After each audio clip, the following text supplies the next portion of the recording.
par Larry Hodgson 6 avril 2017. Comment prévenir la fonte des semis? Le symptôme de la fonte des semis est présence de semis fauchés à la base. C'est tellement choquant.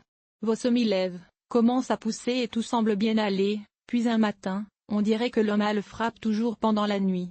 Vous allez voir votre plateau de semis pour découvrir de nombreuses plantules fauchées, couchées sur le côté. Leur tige est rétrécie et souvent noircie ou brunie près de la base. On dirait qu'elles ont été pincées. Vos semis ont été victimes de la fonte des semis. Les semis atteints ne récupéreront pas. Cette maladie, surtout notée chez les semis faits à l'intérieur, n'est pas proprement dite une maladie, mais plusieurs dizaines de maladies fongiques Pythium, Rhizoctonia, Fusarium, Botrytis, Phytophthora et autres, donnant le même résultat. Sa progression est fulgurante. Des plateaux entiers peuvent en être atteints en seulement quelques heures. Plus rare qu'autrefois, la fonte des semis n'est pas aussi commune qu'elle l'était autrefois. Depuis que les jardiniers ont adopté les terreaux dits artificiels, surtout composés de tourbe, de coire, de vermiculite, de perlite, etc., mais ne contenant jamais de vraie terre, la fonte des semis est beaucoup moins courante. C'est qu'elle est principalement transportée par un sol dense, lourd et contaminé, habituellement un sol de jardin, qui était la source de terreau de la plupart des jardiniers d'autrefois. Par contre,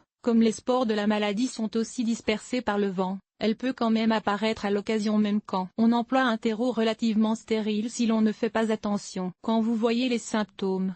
Semis fauchés par la fonte des semis. Photo, un Cacvillage 211, Wikimedia Commons. Quand vous voyez les semis fauchés par la fonte des semis, il est trop tard pour les sauver. Le mieux que vous pouvez faire est de traiter rapidement les semis restants avec un fongicide comme une tisane de camomille ou de clou de girofle, ce qui peut arrêter la progression de la maladie et ainsi épargner les semis voisins. Autrefois, le produit No-Demp était largement disponible au Canada à cette fin. Le nom fait référence à Damping Off, le nom anglais, pour fonte des semis, mais ce produit n'est plus fabriqué. La prévention pour aider à prévenir la fonte des semis. N'utilisez d'abord que des pots et des outils bien propres. Lavez notamment très bien les contenants recyclés avec de l'eau contenant un peu d'eau de javel. Lavez-vous bien les mains aussi si vous venez de travailler dans le jardin extérieur. Ouvrez aussi un sac de terreau frais quand vous faites des semis. Un sac laissé ouvert depuis quelques mois a peut-être été contaminé. Et n'utilisez jamais de terre prélevée au jardin quand vous faites des semis. Tout ce qui stimule une germination et une croissance rapide aidera à prévenir la maladie. D'où l'importance de faire des semis dans un sol aéré et bien drainé sous une bonne chaleur. Le terreau doit être humide,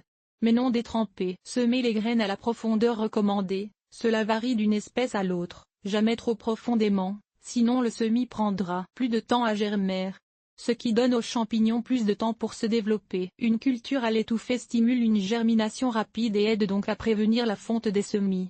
Mais quand les semis lèvent, il faut enlever la mini-serre pour améliorer l'aération et baisser l'humidité. Les graines fraîchement semées profitent grandement d'une culture à l'étouffée, c'est-à-dire qu'on recouvre le contenant de semis avec un genre de mini-serre de matériaux transparents, dôme plastique, morceaux de verre, sac plastique, bouteilles de plastique coupées en deux et inversées, etc.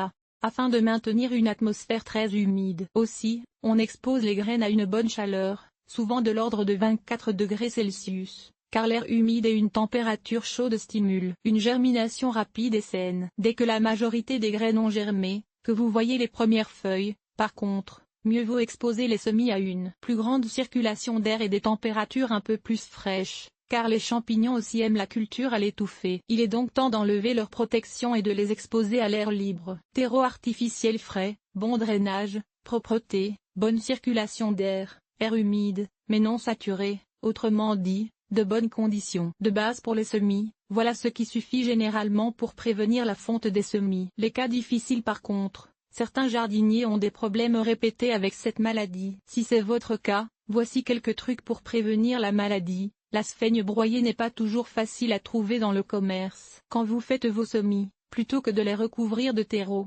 utilisez de la sphaigne broyée, c'est-à-dire de la mousse de sphaigne, non pas de la tourbe de sphaigne. La sphaigne est un fongicide naturel. Pour broyer de la sphaigne, passez de la mousse sèche dans un moulin à café ou autre mélangeur. Après le semis, saupoudrez le terreau avec de la cannelle en poudre, un autre fongicide naturel. Arrosez ou vaporisez avec une tisane de camomille ou de clou de girofle refroidi. Les semences traitées sont colorées artificielles pour éviter toute confusion avec des semences non traitées. Semer des semences traitées, c'est-à-dire enduite de fongicides, habituellement un fongicide de synthèse. Cette technique n'est pas considérée comme acceptable en jardinage biologique. Notez que ces traitements n'auront aucun effet sur les semis déjà fauchés par la fonte. Au mieux, ils peuvent ralentir et éventuellement arrêter la progression de la maladie. Pour contrer la fonte des semis, il vaut toujours mieux prévenir que d'essayer de guérir.